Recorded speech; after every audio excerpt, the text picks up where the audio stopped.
Hi guys, ఇప్పుడు మనం ఈ చిన్న షార్ట్ వీడియోలో అసలు చాలామంది బిగినర్స్కి ఉన్న బిగ్గెస్ట్ ప్రాబ్లమ్ని డీబగ్ చేద్దాం. చాలామంది బిగినర్స్ ఫేస్ చేస్తున్న ఇష్యూ ఏంటంటే అసలు కోడింగ్ ఎందుకు స్టార్ట్ చేయాలి, అసలు కోడింగ్ అంటే ఏంటి, అదేంటో తెలుసుకోకుండా కోడింగ్ స్టార్ట్ చేస్తున్నారు. సో ఈ చిన్న షార్ట్ వీడియోలో దాన్ని క్లియర్గా ఎక్స్ప్లెయిన్ చేస్తాను, ఎండ్ వరకు చూడండి. ఫస్ట్ వన్ వచ్చి what is coding language, and second one వచ్చేసరికి why we need coding languages, why we need to use coding languages. So first one, what is coding language. Coding language అంటే ఏంటంటే, coding language is nothing but మనం ఒక person ఉన్నాడు, ఒక person పీసీతో కంప్యూటర్తో communicate చేయడానికి యూస్ చేసే మీడియేటర్ లాంగ్వేజ్ ఏంటి అంటే అది కోడింగ్ లాంగ్వేజ్. ఎలా అంటే మనం ఇంకో పర్సన్ని కాంటాక్ట్ అవ్వడానికి మన నేటివ్ లాంగ్వేజ్ యూస్ చేస్తాం. మనం తెలుగు కాబట్టి యూజువల్లీ మన తెలుగులో హాయ్ బ్రో, ఎలా నమస్తే గురు, అలా కాంటాక్ట్ అవుతాం. హిందీ వాళ్ళు హిందీలో. సో దేర్ నేటివ్ లాంగ్వేజ్లో ఒక పర్సన్ ఇంకో పర్సన్ కమ్యూనికేట్ చేస్తారు. మనం క్వశ్చన్ చేస్తే ఆన్సరింగ్ ఇలా రిప్లైస్ వస్తాయి మనం మాట్లాడుతుంటే. అలానే మనం కంప్యూటర్తో కాంటాక్ట్ అవి మనం క్వరీని రైస్ చేస్తే రిజల్ట్స్ రావడానికి యూస్ చేసే లాంగ్వేజ్, ఈ రెండింటి మధ్య కమ్యూనికేషన్ లాంగ్వేజ్ ఏంటంటే కోడింగ్ లాంగ్వేజెస్ అంటారు. ఇప్పుడు why we need coding languages.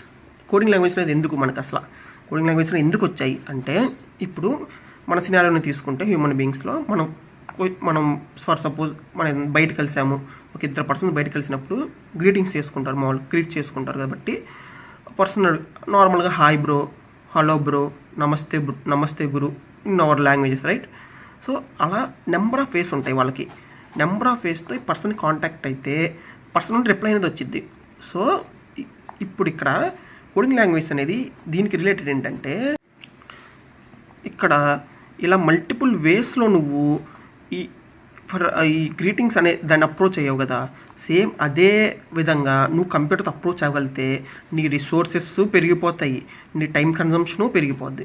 So developers ఒక ఐడియాతో వచ్చారు, ఏంటంటే అంతా యూనివర్సల్గా ఇలా మల్టిపుల్ వేస్ లేకుండా యూనివర్సల్గా ఒకటే లాంగ్వేజ్ని యూస్ చేద్దాము, ఒకటే వే ఆఫ్ కమాండింగ్ని యూస్ చేద్దాము అనుకొని కోడింగ్ లాంగ్వేజ్ అనేదాన్ని కనిపెట్టారు.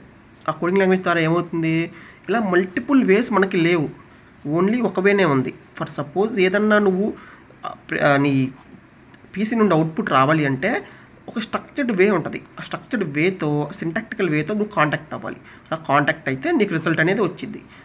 సో దీనివల్ల ఏంటి, మనకి రిసోర్సెస్ ఎలొకేషన్ తగ్గిపోయింది, టైం కన్సంప్షన్ తగ్గిపోయింది.